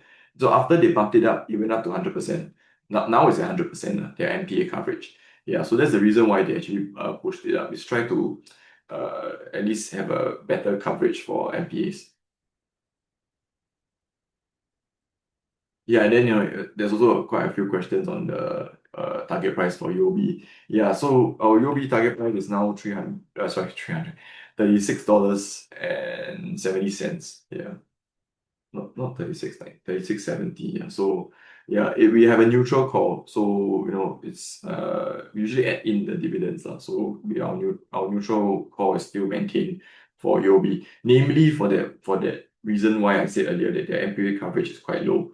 Right? Even after bumping it up with 615 million in general provisions, right? It's still only 100%. Yeah. And also another reason is that they also don't really give any kind of dividends. And their fee income is also quite weak. Yeah. Fee income growth. Yeah, okay. I think just nice. Yeah. Zain, I will leave you 9 minutes for the TA. Thanks. Okay, thanks, Glenn. Yeah, I'll share my screen for the TA.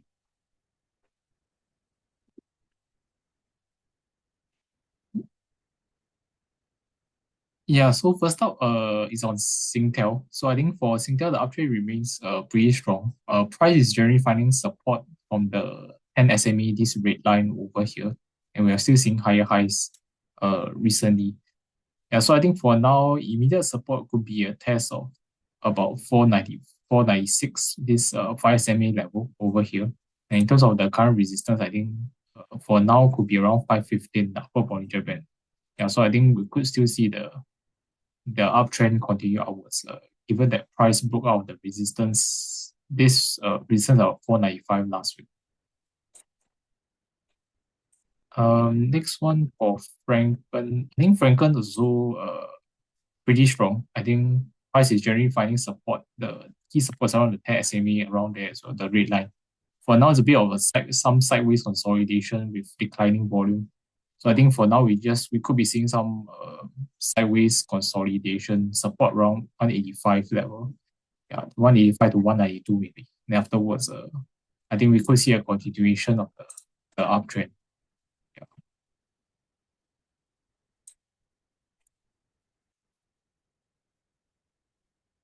Yeah, next one for Hong Kong, I think also a bit of a sideways for now. Price, I think, generally finding some support along the 20 SMA, this yellow line over here. And price has been pretty sideways, about 840 to 885. So I think we will still see some sort of a sideways movement, some sideways consolidation for now. Our price still remains strong as on the weekly, it remains above the 5 SMA level.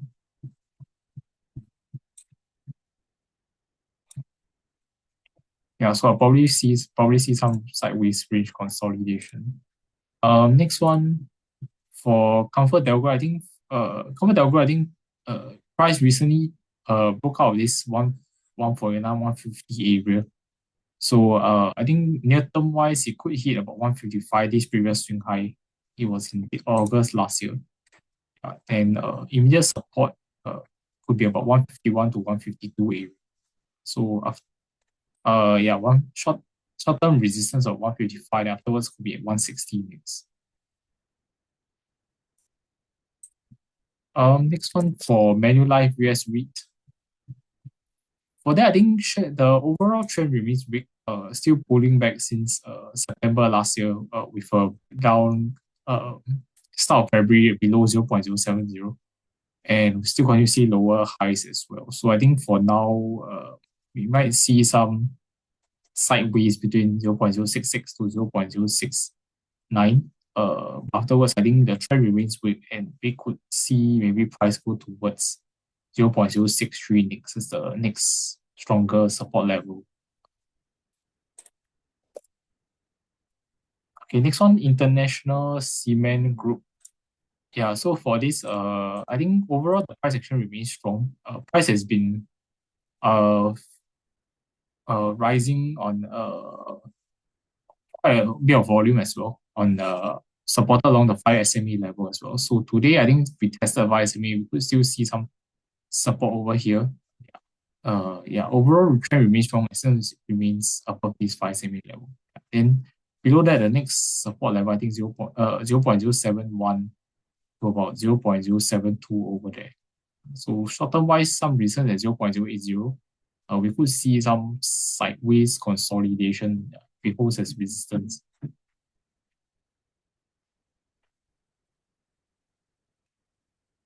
The next question is on SIA. Yeah, so for SIA, I think price since start of February, I think has risen quite a bit on high volume as well. Then currently doing some sideways consolidation. I think we tested this resistance at 685, turning as support, and short term wise we could see some sideways movement to from about 690 to about $7 level, some sideways movement. Then afterwards, if it can break through 7 again, then we could see a gap fill towards this 715 to 720 retest again. So overall, I think SIA still pretty strong for now. Since the breakout of this 650 as well as 665 over here on the high volume.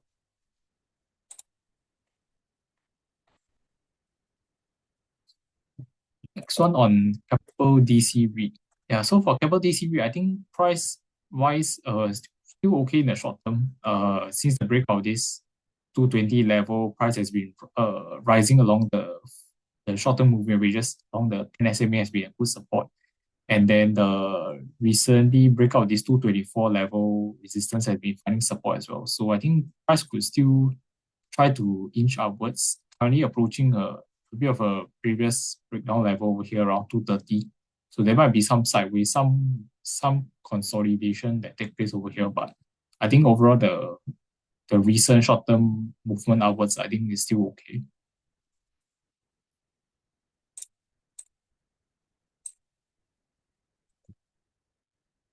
Okay, next one on Sembcorp Industries. I think for Sembcorp, price I think remains okay for now. Since the breakout of this 615, 620 area, price has been holding the breakout and finding support along the 5 SMA. So I think we'll still see some support around 630 about there. And we could still see price try to go upwards towards the next key resistance around 650, based on the previous swing high that was in middle of November last year.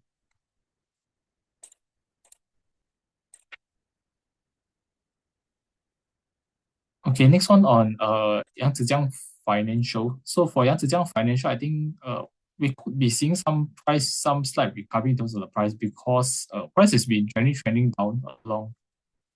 We can see along the 5, 10, 20 SMA levels, and then recently price actually broke above this 35 cents level over here, recover above this level. So I think if this can hold as support, we could see some slight bounce towards maybe the next level at around 38 cents. And for Yangzijiang Maritime, I think for now I think looks like a bit of a double bottom around 57 cents over here. I think indicated some bullish divergence as well, MACD and RSI. So for now, seeing whether there's a higher low pullback over here, perhaps around 59 cents over here. If you can hold this level and go up again, I think it's quite positive for a bit of a rebound towards some higher levels like 62.5 cents to about 64 cents next. Yeah, so I think for now, probably a bit of a sideways movement. And see whether it can form a higher low.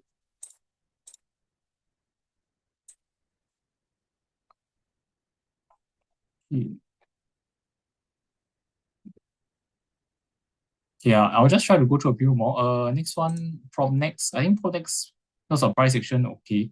Consolidation over here, 223, broke out of resistance. So I think price could still try to move higher to the next resistance around close to 242 in the near term.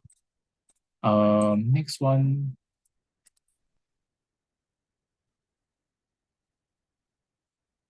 Okay, next one, Guoku Land, I think also has been holding pretty strong as well. Price has been finding support along the 10 SMA, this red line. I think the uptrend will still continue as long as this around 274, 275 area holds as support.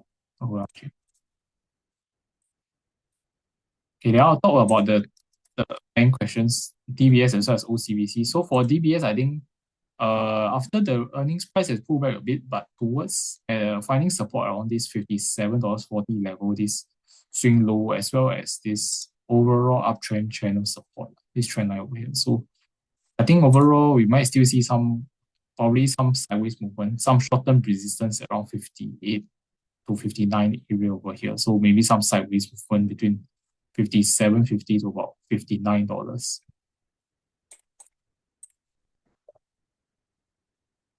Then for OCBC, I think overall price action still very strong, still new highs, and holding support along this upper support line as well as the 20 SMA level with a breakout of this 2140 recently. So I think we could still see the share price remaining strong. It's also let's see after the earnings this week. So I think that's all from me. I'll hand back time to Glenn if anything to add on. Thanks. Yeah, no, it's okay. You can close it. Thanks. Okay, I think thanks everyone for attending our webinar today. And for this week we have a corporate insight webinar on Stonewag on Friday. So do feel free to join if you're free. And thanks for all your questions as well. Hope to see you again next week. Thank you.